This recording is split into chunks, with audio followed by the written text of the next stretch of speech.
Merci, Monsieur le Président. Cet amendement vise essentiellement à aligner les pouvoirs de police des agents de la ville de Paris chargés d'un service de police et qui exercent actuellement des compétences de police municipale sur le droit commun des agents de police municipale en France. Vous le savez, beaucoup d'entre vous ont été maires.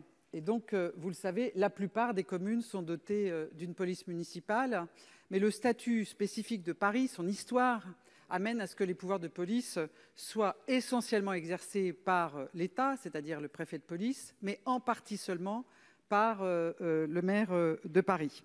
Ce qui est proposé aujourd'hui, c'est donc de faire rentrer dans le droit commun des agents de police municipale les agents de la ville de Paris qui, aujourd'hui, ne bénéficient pas de compétences aussi larges et qui, du coup, par exemple, ne peuvent pas sanctionner des infractions routières, ne peuvent pas bénéficier de caméras piétons, ne peuvent pas bénéficier de formation continue ou professionnelle.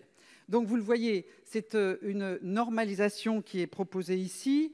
Et pour éclairer l'ensemble de nos collègues, c'est un sujet qui évidemment a été évoqué au sein des élus parisiens et il faut savoir que la totalité des maires d'arrondissement, notamment puisque ici un grand nombre de maires d'arrondissement sont à LR, les maires d'arrondissement LR y étaient favorables. Frédéric Pechnard, qui est une personnalité dans ce domaine, l'est également, ainsi que toutes les personnalités engagées dans la vie politique à Paris.